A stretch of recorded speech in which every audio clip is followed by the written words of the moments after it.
Programa Mulher Saudável, toda sexta-feira às 15 horas, pela TV Tudo Praia Grande Litoral. Apresentação, Márcia Duarte. Apoio, Lions Clube Boqueirão Praia Grande, TV Tudo Praia Grande Litoral, Nosso Bar Praia Grande, Guarujá Varejo, Bolos Ocean e Gráfica Júlia Panaia.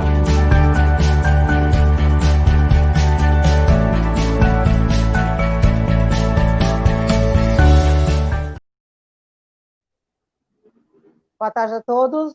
Estamos aqui com mais um programa Mulher Saudável pela TV Tudo, Praia Grande e Litoral. Sou Márcia Duarte, da ONG Estrela da Mama, e hoje contamos com a convidada, a doutora Adriana Maria Benaglia, ginecologista e obstetra. Boa tarde, doutora. Boa tarde, Márcia, tudo bem? Muita honra estar com a senhora aqui, está tudo bem, sim. E tem muitos fãs aí, loucos para ouvir toda a sua fala sobre o seu tema. Então, fale um pouquinho da sua formação, antes que a gente, e na sequência, o tema de hoje, que é a importância da prevenção do câncer de mama, né? Então, toda a sua... Sim, o tema é excelente, né? Porque o câncer de mama está aí para muitas mulheres que, às vezes, não sabem que estão com câncer, e é importante a gente saber como se prevenir, né? Com relação a mim, eu sou formada em medicina pela Faculdade de Medicina de Ribeirão Preto, da USP, há 26 anos.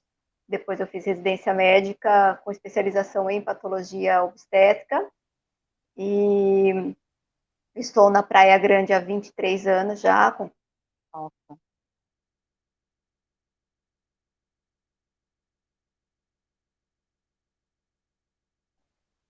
E atualmente estou bastante focada na mulher, na pós-menopausa, que é a mulher que mais tem o risco de ter o câncer de mama, né? Então, acho que é um tema que vem agregar aí também informações para todas as mulheres nessa faixa etária, que eu também faço parte, né? Já estamos nessa... Então, é isso aí. Bem-vindo ao clube. Sim. Bem-vindo ao clube. Com certeza. Doutora, o que é o câncer de mama, né? Vamos começar por essa pergunta, né, básica, mas que para muitas pessoas, muitas mulheres, principalmente da nossa ONG, é muito interessante elas terem essa informação. Então, o câncer, na verdade, independente de onde ele começa, é uma alteração das células daquele órgão, daquele tecido, de uma forma muito rápida e indiscriminada, e que acaba causando danos para a saúde da mulher. O câncer de mama, a maioria, né, dos cânceres de mama se manifestam principalmente como um nódulo de mama, mas nem sempre ele aparece como nódulo de mama. Pode ter outras formas de manifestação. E é importante ressaltar que um nódulo, quando ele é diagnosticado com menos de 1 centímetro na mama, a chance de cura, a probabilidade de cura é de praticamente 99%. Por isso a importância de se descobrir, de se detectar um câncer de mama precocemente, né? Como qualquer outro câncer, é importante que se faça o diagnóstico muito precoce, bem no início, que aí a probabilidade de cura é muito maior. Doutora, quais fatores, né, desencadeiam o câncer de mama? Acho que nada melhor, antes de qualquer coisa, falar sobre estilo de vida. Todo mundo pensa que o câncer de mama é porque fez reposição de hormônio, porque alguém da família teve câncer de mama, principalmente os familiares de primeiro grau, né? Mas, assim, o estilo de vida, ele interfere em mais de 40%. Existe uma chance de prevenção do câncer de mama em mais de 40% com o tipo de estilo de vida que você leva. Então, não fumar, não ser obeso, não ter uma vida sedentária, fazer exercícios físicos, uma alimentação saudável. É claro que dá para a gente não precisa ficar naquela dieta maluca, né? 365 dias do ano. Obviamente, a gente pode sair um pouquinho do nosso rotina alimentar, do nosso ritmo, mas é importante pensar nisso sim, porque o estilo de vida, o sedentarismo, o tabagismo, a obesidade, acaba interferindo no risco de aparecimento do câncer de mama também, dentre outros cânceres. Recentemente eu fiz uma atualização em relação a isso, visto que eu tenho, como eu faço as lives, eu tenho os vídeos no YouTube também, então eu estou sempre buscando informação a respeito dos temas, né, para ser uma coisa bem interessante, que eu possa levar informação séria, sem coisas, tipo assim, né, da moda. Eu sou muito focada na responsabilidade que eu tenho em relação à informação que eu estou passando. E é interessante observar, assim, que praticamente todas as doenças que você tem a ver com o estilo de vida que você leva. Então, é interessante, assim, às vezes eu ouço o paciente falar assim, nossa, parece que está aumentando, né, o câncer de mama, está aumentando o infarto. Na verdade, eu acho que realmente tem um fundo de verdade, porque as pessoas mudaram o seu estilo de vida, né? As pessoas do século passado, no começo do século XX, tinham um estilo de vida um pouco mais saudável, né? Não tinha carro, pegava no máximo bonde, né? Andava muito a pé. A gente vê fotos, né? Por exemplo, das pessoas mais antigas, que eram praticamente todos magrinhos, não tinha muita obesidade naquela época. Então, com certeza, acaba interferindo aí o estilo de vida acaba interferindo no aparecimento de várias doenças, inclusive do câncer de mama. Os fatores genéticos podem aumentar o risco de câncer de mama? Uhum. Sim, então, os fatores genéticos, eles têm a ver, todo mundo, eu ouço muito isso assim, eu venho no consultório e falo assim, nossa, olha, eu estou preocupada porque assim, eu tenho um parente que teve câncer, a leucemia, teve um câncer no pulmão, né, ou um câncer do fígado. Na verdade, os cânceres, eles têm a ver, o risco de câncer maior familiar, ele tem a ver com o mesmo tipo de câncer. Então, se uma pessoa da família tem um câncer de intestino, as outras pessoas da família terão mais risco de câncer de intestino. Não é assim, um câncer qualquer que vai desencadear um risco maior de qualquer outro tipo de câncer. Tá? É específico, né? É específico. Com relação ao câncer de mama, tem a ver com os familiares de primeiro grau. Então, é mãe, irmãs e filhas. Não, às vezes a pessoa fala assim, a mãe do meu pai teve câncer de mama. Então, assim, no seu risco é igual à população em geral, porque é do pai. Então, seria as outras irmãs do pai, ou a filha daquela irmã, que pode ter um risco maior de câncer de mama, não necessariamente outras pessoas da família.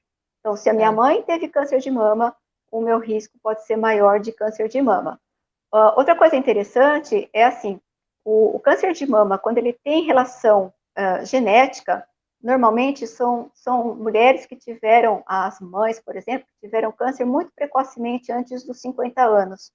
É difícil, por exemplo, uma mulher que teve um câncer lá com 65 anos, por exemplo, que a filha tenha maior risco de câncer de mama porque a mãe teve. Porque tem a ver um pouquinho com a parte hormonal, naquele período da vida da mulher, que a mulher menstrua, né? Que é desde a primeira menstruação até a última menstruação da mulher, que a gente fala que é o menacme, a menarca, que é a primeira menstruação da mulher, e a menopausa, que é a última menstruação da mulher. É interessante que um risco maior de câncer de mama é maior nas meninas que menstruaram muito cedo, antes dos 12 anos, e que pararam de menstruar mais tarde. A menopausa, que é a última menstruação da mulher, ela gira em torno de 48, 50 anos. Mas tem mulheres que podem menstruar, por exemplo, até 55. Então, as mulheres que menstruaram muito cedo e pararam de menstruar muito tarde, pelo fato de terem um intervalo muito grande de produção de hormônios pelos ovários, essas mulheres podem ter um pouquinho mais de risco de câncer do que as mulheres que menstruaram na idade mais habitual, por exemplo, com 14 anos e pararam de menstruar com 48, 49 anos, certo? Essa é uma coisa interessante de se observar. Nossa. Então, vou para a próxima pergunta. Os genes herdados dos pais versus questões ambientais, que incluem alimentação e hábitos de vida, qual é o fator mais importante para ter um câncer de mama? Né? Só para a gente enfatizar. É o hábito de vida. Muito maior do que a genética. Nossa, às vezes, o risco de câncer de mama genético gira em torno assim, de 1%, 1 a 3%, mais ou menos, eu não me recordo exatamente a porcentagem, mas é bem baixo em relação à população em geral. Não é, mesmo que a pessoa tenha um fator genético, o risco dela ter esse câncer de mama é menor do que o estilo hábitos, de vida, né? Do que os hábitos que a pessoa tem. É muito difícil, né? Porque mudar o hábito, né? As pessoas já estão tão acostumadas e pensa, a gente tem que mudar para a gente ter uma qualidade de vida e seguir sem ter uma doença tão grave como essa, né? Uhum. Não, com certeza. A gente pensa em tantas outras coisas, né? Fica com medo de tantas outras coisas, mas não pensa assim. Eu falo sempre, eu brinco sempre assim, que a prevenção ainda é o melhor remédio, né? Então, a gente tem que pensar nisso, tem que se cuidar, pensar na saúde. Claro que fazer os exames de rotina são importantes, mas é uma coisa que eu vejo no consultório sempre assim, a pessoa vem e fala, às vezes está obesa, está hipertensa, está diabética, mas assim, não vai mudar a alimentação, mas eu vim fazer os exames de rotina, mas não adianta eu falar, porque eu não vou estar lá do lado dela todo dia, né? Eu tenho que dar orientação para ela, claro, mas quem tem que, eu dou o caminho, mas quem tem que percorrer o caminho é a pessoa, né? É a paciente. Ela não adianta, né? Ela que tem que cuidar dela mesmo e que eu acho importante, isso eu aprendi as duras penas, assim, a gente tem que cuidar dos outros, claro, a gente tem filhos, eu tenho 3 filhos, às vezes a gente tem um pai, tem uma mãe que a gente precisa cuidar, mas a gente tem que cuidar primeiro, a gente tem que primeiro se amar, para depois amar o outro, porque se a gente não estiver bem, como é que a gente vai cuidar do outro? Né? É importante que isso, que seja importante que a gente pense na gente primeiro, isso não é egoísmo, isso é autocuidado, a gente tem que pensar nisso com certeza. E esbarra, né, doutora, na responsabilidade, né, porque você está sendo responsável consigo mesmo e que logo, lógico, você vai transferir isso para o próximo, para quem está, aqueles que estão ao seu redor, né? Porque você vai ter mais consciência, mais responsabilidade, você está sabendo que aquilo vai te fazer mal, então você não pode ser o peixe, né, aquele ditado, né, que morre pela boca. Sim, né? Com certeza. Essa metáfora não cabe aqui, né? Porque a gente não pode insistir numa coisa que vai nos fazer mal, né? Continuar fazendo algo que... Então, mais uma perguntinha. Por que uma mulher deve fazer a mamografia? Tá. Qual a importância dela, né? A importância da mamografia. Ótima, excelente pergunta. Como eu disse no começo, a maioria dos cânceres de mama, ela aparece como um nódulo de mama, certo? Mas tem muitas alterações, né, que a gente não percebe, por exemplo, no autoexame da mama. Um nódulo de mama, para ele ser percebido no autoexame, quando a mulher faz o autoexame, ele tem que ter pelo menos 1 centímetro. E, como eu disse, um nódulo, quando ele é diagnosticado, um câncer, quando ele é diagnosticado com um nódulo com menor de 1 centímetro, a chance de cura é muito maior.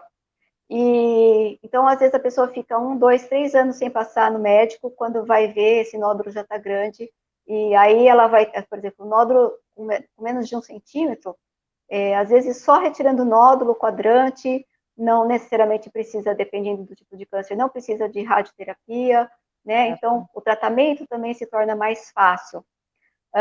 E existem algumas alterações que não são visíveis, por exemplo, no autoexame, não são percebidas no autoexame das mamas, na palpação, né?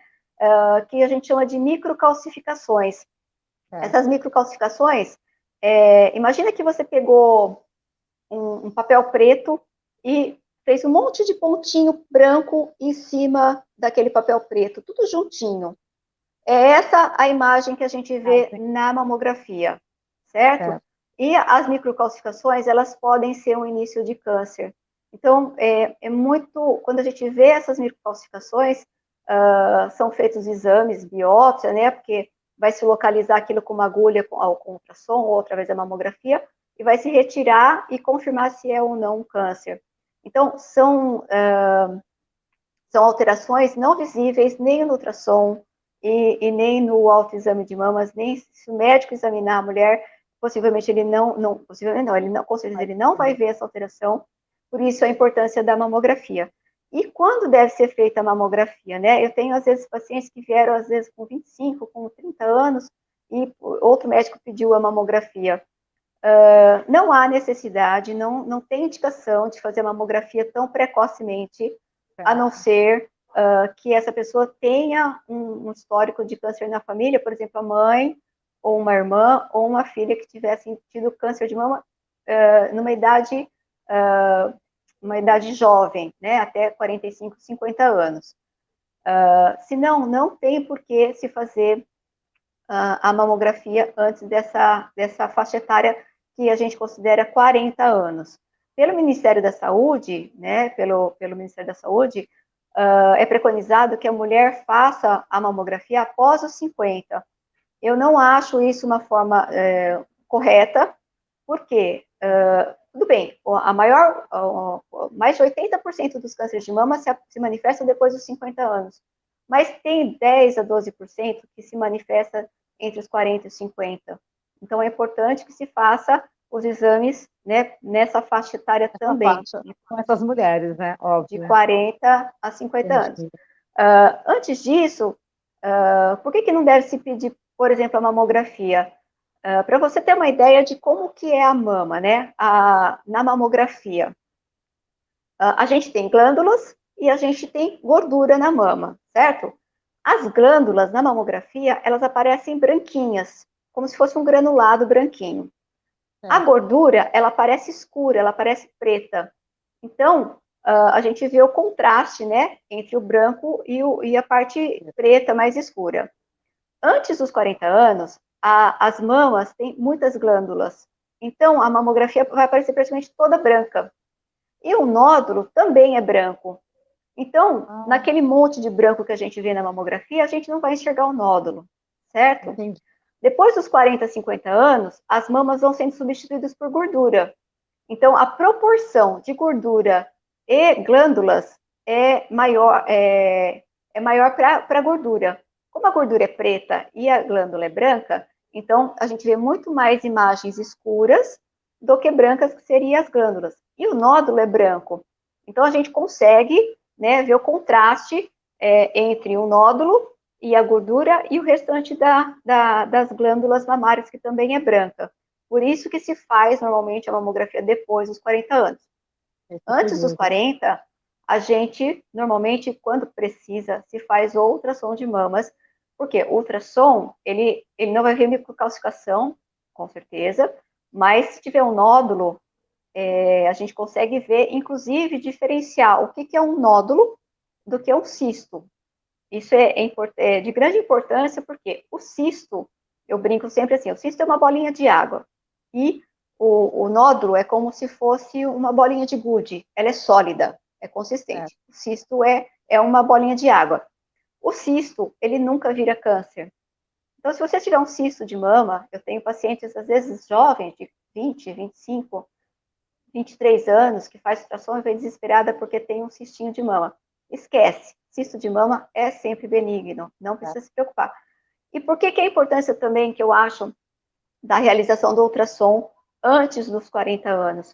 Porque você, vamos dizer assim, que a mulher tem um nódulo de mama com 25 anos.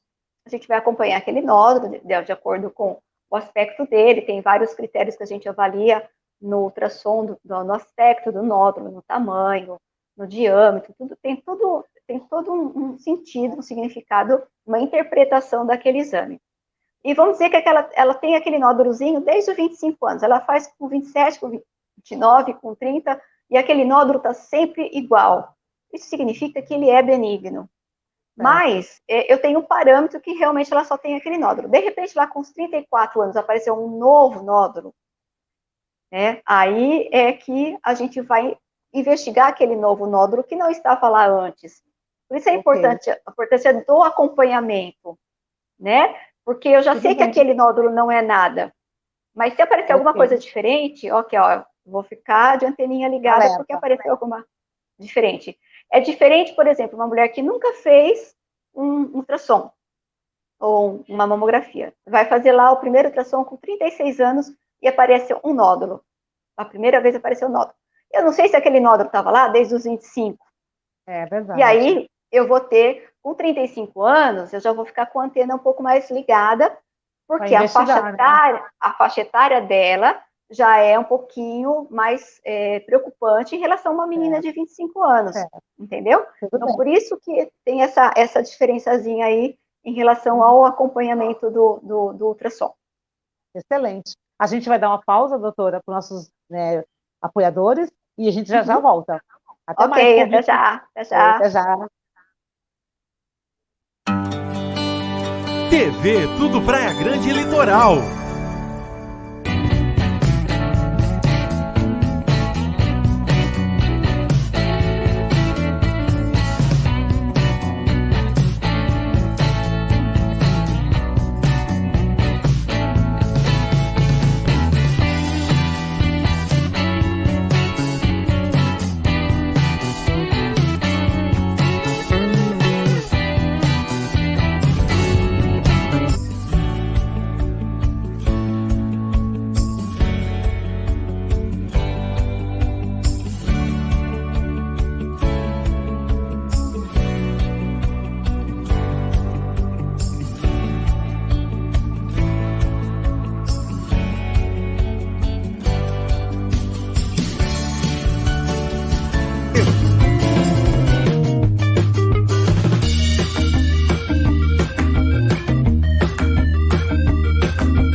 A CEDIAL, Centro de Diagnósticos Médicos do Litoral, tem como missão oferecer diagnósticos confiáveis por meio de soluções tecnológicas, atualizadas e profissionais capacitados, visando o bem-estar de seus pacientes e clientes. Conquistar o reconhecimento público adotando normas e padrões segundo os melhores referenciais em nível nacional e internacional, que validem a melhoria contínua dos processos de gestão da CEDIAL. Exames realizados: densitometria óssea, ecocardio Doppler Color, eletrocardiograma, endoscopia digestiva alta, Holter, mamografia digital, mapa, raio-x digital, A única em Praia Grande a realizar o exame panorâmica, membros inferiores e panorâmica coluna vertebral, teste ergométrico, ultrassom ou ecografia, ressonância magnética, colonoscopia. Sedial, Rua Sebastião de Oliveira, 47, no Boqueirão, em Praia Grande. Para mais informações, ligue 3476-6161. Programa Mulher Saudável, toda sexta-feira, às 15 horas. Pela TV Tudo Praia Grande Litoral. Apresentação, Márcia Duarte. Apoio, Lions Clube Boqueirão Praia Grande. TV Tudo Praia Grande Litoral. Nosso Bar Praia Grande. Guarujá Varejo. Bolos Ocean e Gráfica Júlia Panaia.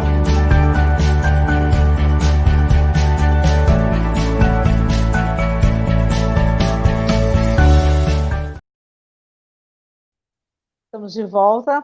Antes que eu vá para a próxima pergunta, eu tenho aqui agradecimentos à Sônia Muniz, que é nossa voluntária e artesã, a Cida Martinenko, nossa voluntária, e Ana Cláudia Mena, todas adorando tudo que a senhora está expondo, explicando, estão obrigada. Aqui amando, um tema ótimo. Isso já vai ser uma proposta para a senhora escolher um próximo tema, até para quem sabe no Outubro Rosa. A gente está aí com o Outubro Rosa chegando, então a senhora já providencia aí, as nossas fãs aí, nosso público vai adorar. Doutora, o uso da pílula anticoncepcional aumenta o risco de ter um câncer de mama? Ou isso é um mito? Até que ponto, né? Explica pra gente. Em relação ao anticoncepcional, não existe um risco muito maior, porque quem usa o anticoncepcional normalmente são as mulheres mais jovens, né? Então, como o risco é maior depois dos 40 anos, não tem muito a ver. Em relação à reposição de hormônio, né, que é o vilão, quando eu falo de reposição de hormônio no consultório, a mulher já fala, eu não vou usar porque é por causa do risco de câncer de mama.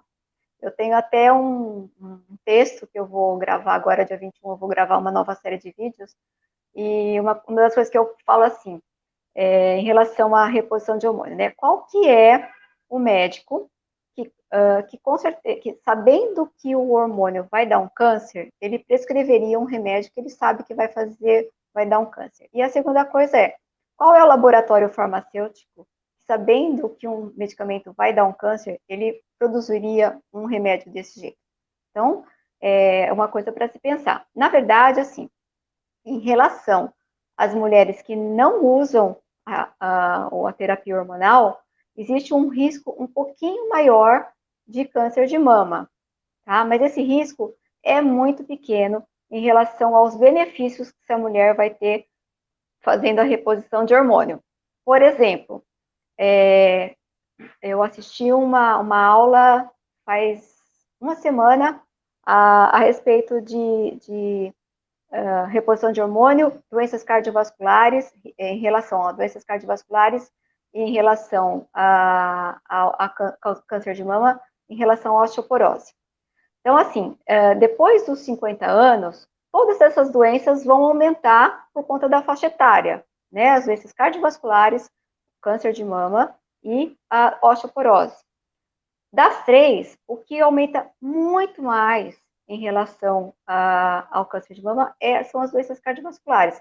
Então, as mulheres morrem muito mais de problemas do coração, de infarto, de derrame cerebral, do que se morre de mama.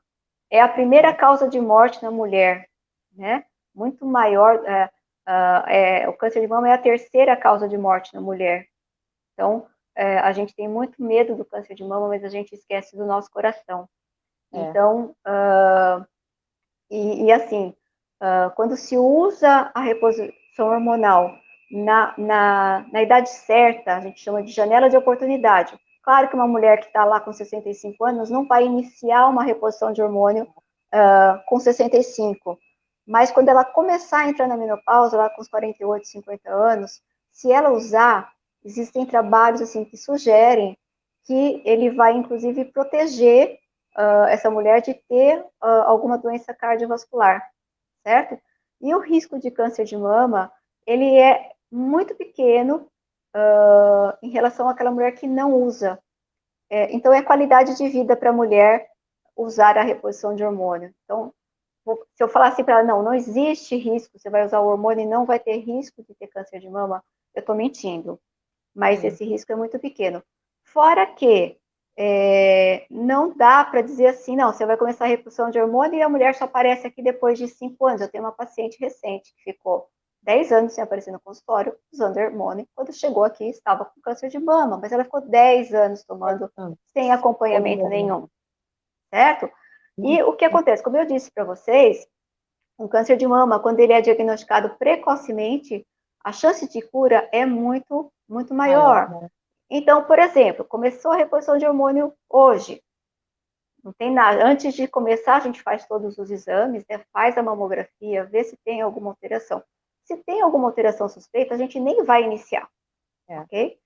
Mas, assim, tá tudo ok, não deu nenhuma alteração, vamos começar. Aí essa mulher vai tomar 1 ano e vai voltar depois de 1 ano e a gente vai repetir todos os exames. Então, vamos dizer, de um ano para o outro, apareceu lá uma microcalcificação, se suspende a reposição de hormônio e vai se investigar aquela alteração, certo? Então, assim, 1 ano, e aí, assim, até quando, né? A gente vai usando, usa 1 ano, faz todos os exames, tá tudo ok, mantém, aí no ano que vem vai fazer todos os exames novamente. Então, é uma sequência. Então, um Por isso, monitoramento, né, doutora? Um monitoramento, desculpa, né? o monitoramento, exatamente. Anual, né? Anual, com certeza. Em algumas situações, não é o mais comum, mas em algumas situações a gente pede que ela venha a cada 6 meses. A rotina, se estando tudo ok, 1 vez por ano. Mas se deu alguma alteraçãozinha em algum momento, a gente pede para retornar antes. Né? Porque se apareceu qualquer coisinha, a gente está ali na marcação, né? Na cola de qualquer probleminha que possa aparecer. Com certeza. Eu ia perguntar sobre a reposição hormonal, mas você já respondeu que uma coisa englobou a outra, né? Já Sim, com fechou o certeza. combo, Já, tá? Então, o assunto. eu vou para a próxima pergunta. Receber um Ok. cuidado multidisciplinar de alta qualidade aumenta as chances de curar um câncer de mama? Sim, primeiro começa com a prevenção, né? Então, o multidisciplinar começa, por exemplo, com a alimentação. Então, se você tiver avaliação, se você tem um diabetes, por exemplo, você vai cuidar do diabetes com o endocrinologista, ou se você tem algum problema cardiovascular, você vai cuidar também do problema cardiovascular. Então, especificamente no câncer de mama cardiovascular, não tem relação, mas, de qualquer forma, você está prevenindo outros tipos de doença, inclusive o infarto e o derrame, né, que eu acabei de falar que mata muito mais do que o câncer de mama. A alimentação, de repente você faz um exercício físico, vai na academia, né, ou faz com uma caminhada, então, do estilo de vida que eu falei lá no começo, né, então você, de qualquer forma, você está prevenindo, então é multidisciplinar. Uma mulher que já tem, por exemplo, um diagnóstico de câncer, ela vai passar, obviamente, com o oncologista, com o mastologista, vai fazer o tratamento em conjunto, mas depois, por exemplo, se ela vai precisar fazer o esvaziamento ganglionar, ela vai ficar com alteração da circulação linfática do braço, da onde ela tirou, por exemplo, a mama, então ela precisa do segmento, por exemplo, de um fisioterapeuta. Então, a gente tem que englobar realmente várias especialidades. Ou, outra coisa, psicólogo, principalmente para as mulheres que acabaram ou estão vivenciando uma situação de câncer de mama, elas precisam de um acompanhamento psicológico, porque com certeza vai mexer com essa parte emocional dela, né? Porque principalmente as mulheres que têm um câncer mais grave, vão perder a mama, que é um sinal de feminilidade, vão ficar traumatizadas. O tratamento, quando ele precisa de radioterapia, de quimioterapia, é extremamente agressivo, né? Então, realmente, precisa-se de um tratamento multidisciplinar, com certeza. Doutora, no caso, como ocorreu sua participação na ONG? Então, na verdade, eu estou vendo acabei de ver aqui o comentário da dona Lina, né? Ela A dona está nos Lina é minha prestigiando. paciente. Gratidão, dona Lina. Então, na verdade, eu conheço a dona Aline há muitos anos, né? Ela é minha paciente, acho que há mais de 20 anos, né? E, como ela diz aqui, fui eu que fiz o diagnóstico do câncer de mama dela. E no decorrer dos anos, eu tomei conhecimento que ela foi uma das fundadoras da ONG, e ela sempre falava, ai, doutora, você precisa ir lá, ser nossa parceira, ser nossa voluntária. E eu naquela correria, com três filhos pequenos, né, consultório, plantão, aquela loucura toda, nunca tive a oportunidade de ir lá conhecer o trabalho de vocês, né? E mais recentemente, aí eu consegui alinhar aí, ajeitar a minha agenda, né? Aí consegui ir lá, por um tempo eu atendi lá quando era ali na Ejaú, né? Ali, Na Jaú, na isso. Jaú. Atendi E agora, e agora eu atendo, né? Quando preciso, eu atendo aqui no meu próprio consultório, né? E vocês agradecem tanto, e eu acho que eu faço tão pouco, né? Porque atender uma, duas pacientes aí, às vezes na semana, ou às vezes nem isso, né? Uma vez por mês. Mas é um bem que a senhora está fazendo, gostaria né, doutora? Você nem imagina o bem que a senhora está fazendo. Nossa. Obrigada. Gostaria de participar mais, gostaria de fazer mais, mas assim, realmente, quem sabe a hora que eu pôr um pouquinho o pé no freio aí em relação ao trabalho, eu consigo me dedicar um pouquinho mais olha, esse pouquinho a gente bebe com muito gosto. Essa gotinha que a senhora nos dá, a pastora é uma gotinha, para a gente não é uma correnteza, é uma cachoeira. Então, fique sabendo que a gente é muito, muito, muito grata. O programa está acabando. Queria ficar muito mais tempo com a senhora. E aí a gente já sabe que teremos um outro tema, com certeza. A senhora vai ser nossa convidada para o próximo tema. Eu gostaria que a senhora só finalizasse os agradecimentos, né? Despedisse. Eu agradeço muito o convite e quem quiser me seguir nas minhas redes sociais, eu tenho bastante conteúdo sobre saúde feminina, né? Hoje a gente falou sobre o tema câncer de mama, mas no Instagram, na minha página do Face, tem o YouTube com vários vídeos gravados também, então quem quiser acompanhar lá, dá para tirar bastante dúvida aí em relação nas redes sociais, nas minhas redes sociais. E gratidão de novo, né, para a ONG, para a TV Tudo, que me convidou para essa live. É sempre um prazer estar aqui com vocês da ONG, que eu adoro. E quando precisar, estamos aqui. Antes de me despedir, eu vou só passar os recadinhos. Não deixe de assistir o programa Quântico Asa da Gabriela dos Santos, que vem em seguida. Os agradecimentos aos nossos apoiadores, TV Tudo Pré-Grande Litoral, Bolos Oceano, a Gráfica Júlia Panaia, Guarujá Varejo, o nosso Bar Praia Grande, que são nossos apoiadores, que nos patrocinam, que nos permitem estar aqui. Então, doutora, muito agradecida, sabe, em nome das nossas assistidas, nossas voluntárias, do Estrela da Mama em si, todos nós somos muito, muito, muito gratos à senhora. Então, a todos que estão assistindo, nós estamos muito, muito, muito felizes por ter essa pessoa tão bacana que é a doutora Adriana. Gente, o programa acabando. Até mais. Semana que vem, mais dicas importantes, informação, pessoas maravilhosas. Beijo, doutora. Beijo, público. Tudo de bom. Até semana que vem. Obrigada. Até mais. Até. Até mais. Até, doutora.